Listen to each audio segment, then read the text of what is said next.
Hello दोस्तों, आप सभी का आपके अपने चैनल डिकोड स्टडी पर हार्दिक स्वागत है।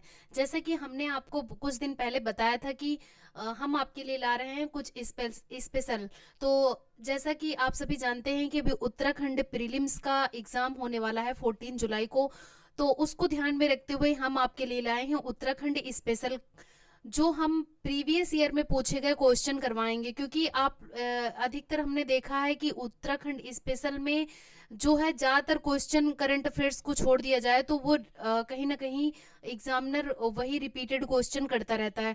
तो अगर हमारा प्रीवियस ईयर पेपर तैयार हो जाएगा तो फिर आगे आई होप आप लोगों को क्वेश्चन कोई छूटने नहीं पाएगा। तो इस तरीके से चलिए शुरू करते हैं आज के सेशन को।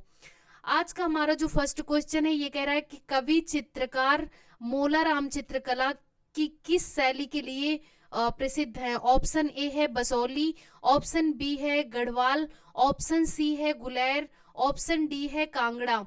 तो इसका जो राइट आंसर है वो है ऑप्शन बी। ऑप्शन बी है गढ़वाल। यानी कि जो मोलाराम का जन्म हुआ था वो श्रीनगर गढ़वाल में सन 1743 में हुआ था। 1743 में हुआ था। इन्होंने अपने गुरु राय सिंह से श्रीनगर में चित्रकला और चंडिका की उपासना सीखी थी। चित्रकला और चंडिका की उपासना विधि सीखी थी।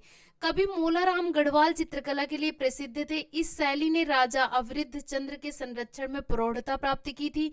मानकू, मोलाराम तथा चैतू इस शैली के प्रसिद्ध चित्रकार थे। ठीक है, मानकू, मोलाराम और चैतू इस शैली के प्रसिद्ध चित्रकार थे। आते हैं नेक्स्ट क्वेश्चन पर। नेक्स्ट क्वेश्चन कह रहा है कि गढ़वाल क्षेत्र के लोक नृत्यों में कौन सा उस समय किया जाता है जब हाल में विवाहित लड़की प्रथम बार मायके आती है।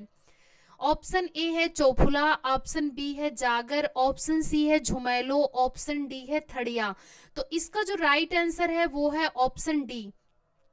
यानी कि थड़िया नृत्य जो है, जब किसी लड़की की शादी हो जाती है और वो शादी होने के बाद पहली बार मायके आती है तो ये थड़िया नृत्य किया जाता है। आप लोग याद रखिएगा, ठीक है। इसकी एक्सप्लेनेशन जान लेते हैं। तो उत्तरांचल के जो गढ़वाल क्षेत्र हैं, जैसे कि वहां पर दो क्षेत्र मुख्यतः हैं, एक कुमायूं है एक गढ़वाल है। तो दोनों अलग अलग हैं, एक कुमायूं है और दूसरा गढ़वाल है। तो ये गढ़वाल की बात की जा रही, ना कि कुमायूं। तो गढ़वाल क्षेत्र में जब कोई विवाहित लड़की पहली बार आती है तब थड़िया लोक नृत्य किया जाता है। उत्तरांचल के अच्छा अन्य प्रमुख लोक नृत्य की भी बात कर लेते हैं। तो अन्य जो है, जो जद्दा किया जाता है, जद्दा गढ़वाल में किया जाता है। जद्दा चौफुला श्रृंग भाव लोक नृत्य है। झुमैलो गढ़वाली कुमारी जो कन्याएं हैं जिनकी शादी नहीं हुई है उनके द्वारा झुमैलो किया जाता है। अब यहाँ पर अगर मान लो कि ये क्वेश्चन ना पूछ के ऐसा क्वेश्चन आ जाए कि गढ़वाल में कुमारी कन्याओं द्वारा किया गया नृत्य क्या कहलाता है, तो झुमैलो है। जागर नृत्य जो होता है ये कुमाऊं गढ़वाल में देवताओं को बुलाने वाला अनुष्ठान है। मतलब देवताओं को कहते नहीं, प्रसन्न करने के लिए, उनको बुलाने के लिए जो है जागर नृत्य किया जाता है। ओके।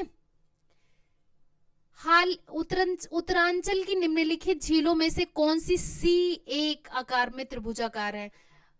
ऑप्शन ए है केदारताल, ऑप्शन बी है नैनीताल, ऑप्शन सी है नौकुचिया ताल, ऑप्शन डी है सतोपंथ ताल। तो इसका जो राइट आंसर है वो है ऑप्शन डी, यानी कि सतोपंथ ताल जो है ये सी आकार की है। ये बद्रीनाथ धाम से जो है 21 किलोमीटर आगे दुर्गम शिखरों पर स्थित है। ठीक है। दुर्ग कहा जाता है, मतलब ऐसी मान्यता है कि पांडव भी इसी मार्ग से स्वर्ग गए थे और इसी के पास जो है रोहिणी शिखर भी है।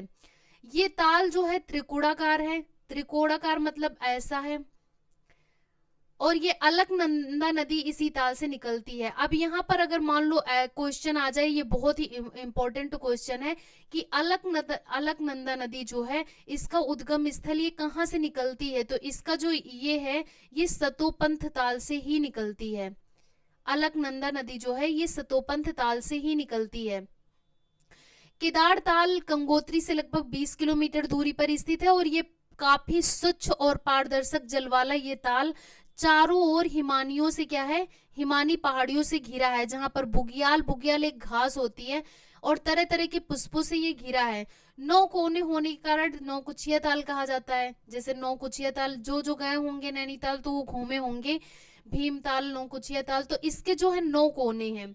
जैसे कोई ताल है तो 1 2 3 4 5 6 ऐसे करके इसके 9 कोने। ऐसी मान्यता है कि अगर ये 9 कोने कोई व्यक्ति देख लेता है तो उसकी तुरंत मृत्यु हो जाती है। फिलहाल तो ऐसा देख पाना संभव नहीं है, लेकिन ऐसा वहां के जो गांव के लोग हैं वो कहते हैं कि अगर 9 कोने अगर कोई व्यक्ति देख लेता है तो उसकी ऑन स्पॉट मृत्यु हो जाती है। अभी इस जो क्षेत्र की सबसे बड़ी जो झील है वो है भीमताल। भीमताल बहुत बड़ा ताल है। ये कुमाऊं की सबसे गहरी झील भी है। ठीक है, भीमताल अगर कहा जाए कि सबसे गहरी झील कौन सी है तो वो है भीमताल। नैनीताल को स्कंद पुराण के मानस खंड में वीर ऋषि सरोवर कहा जाता है। जो नैनीताल है, नैनीताल में जो नैनी झील है उसको स्कंद पुराण के मानस खंड में वीर ऋषि सरोवर कहा जाता है।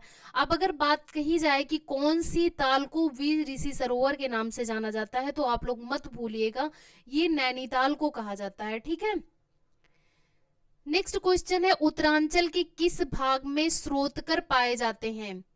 ऑप्शन ए है भाबर में, ऑप्शन बी है शिवालिक पहाड़ियों में, ऑप्शन सी है तराई में, ऑप्शन डी है उपर्युक्त में से कोई नहीं। तो इसका जो राइट आंसर है वो है ऑप्शन बी, यानी कि जो उत्तरांचल के भाग में स्रोतकर पाए जाते हैं वो शिवालिक पहाड़ियों में पाए जाते हैं। चलिए इसकी एक्सप्लेनेशन जान लेते हैं।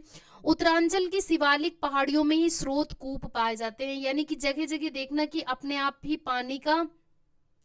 पानी के कूप निकल रहे हैं और वो पाए जाते हैं। ये श्रेणी हिमालय की सबसे दक्षिणी श्रेणी है, अतः इसे बाह्य हिमालय भी कहा जाता है।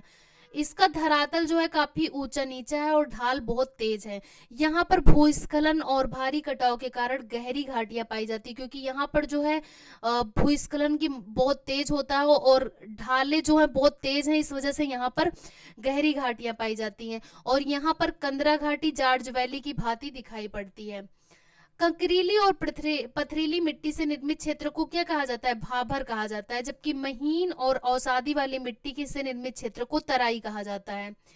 भाबर का क्षेत्र शिवालिक पहाड़ियों के आसपास ही सीमित है, क्योंकि यहाँ पर जो है पथरीली और कंकरीली मिट्टी पाई जाती है। और तराई क्षेत्र का अगर आप देखेंगे तो ये हरिद्वार का मैदानी क्षेत्र से पाया जाता है, जिसे कहा जाता है उत्तरांचल का प्रवेश द्वार। मतलब अगर ये क्वेश्चन आ जाए कि उत्तरांचल का प्रवेश द्वार किसे कहा जाता है तो आप लोग बिल्कुल भी मत भूलिएगा, उत्तरांचल का प्रवेश द्वार हरिद्वार को कहा जाता है।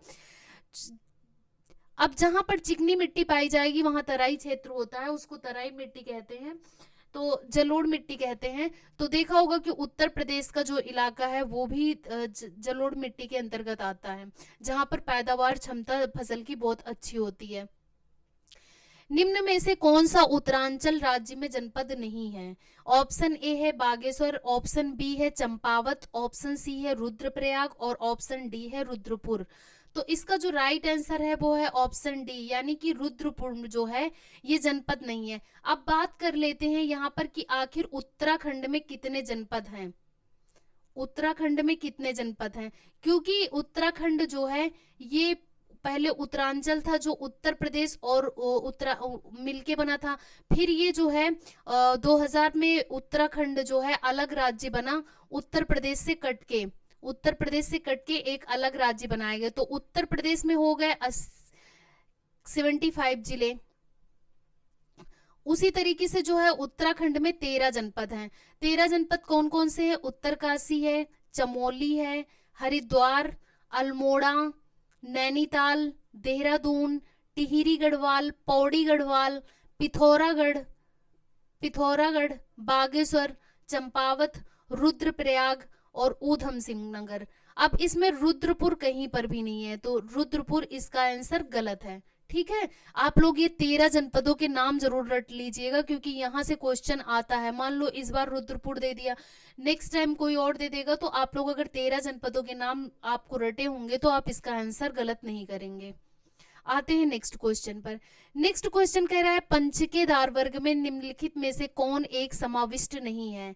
पंचकेदार वर्ग में ऑप्शन ए है कल्पेश्वर, ऑप्शन बी है रुद्रनाथ, ऑप्शन सी है तुंगनाथ, ऑप्शन डी है विश्वनाथ। अब आप लोग इसका आंसर सही कर पाएंगे अगर आपने थोड़ा सा भी अगर उत्तराखंड के बारे में पढ़ा होगा। इसका जो राइट आंसर है वो है ऑप्शन डी, यानी कि विश्वनाथ जो है इसका भाग नहीं है। उत्तरांचल राज्य के ऊखीमठ कौन से? ऊखी मठ में स्थित पंचुकेश्वर मंदिर में श्रृंखला प्राचीन मंदिरों में गिनी जाती है। इनमें प्रथम है केदारनाथ, दूसरा है मदमेश्वर, और तीसरा है तुंगनाथ, और चौथा है रुद्रनाथ, और पांचवा है कल्पेश्वर। विश्वनाथ नहीं है। बाबा विश्वनाथ जो है वो, बाबा विश्वनाथ का मंदिर, प्राचीन मंदिर कहाँ है? वाराणसी में है, वाराणसी में है। ठीक है, तो इस तरीके से देखेंगे तो उत्तरांचल राज्य के ऊखी मठ, जिनको पंचकेदार मंदिर कहा जाता है, इसमें जो है शामिल है केदारनाथ, मदमेश्वर, तुंगनाथ, रुद्रनाथ और कल्पेश्वर मंदिर। आई होप आप लोगों को समझ में आ रहा होगा। आते हैं नेक्स्ट क्वेश्चन पर। तो इस तरीके से जो है एक हमारी इंपॉर्टेंट क्वेश्चन क्विज थी हमारे आज की, बहुत ही छोटी वीडियो हमने बनाई है। आई होप आप लोगों को अच्छी लगेगी। और हाँ, इसी तरीके से हम जितने भी प्रीवियस ईयर उत्तराखंड स्पेशल में पूछे गए क्वेश्चन है वो आपको विद एक्सप्लेनेशन करवाएंगे।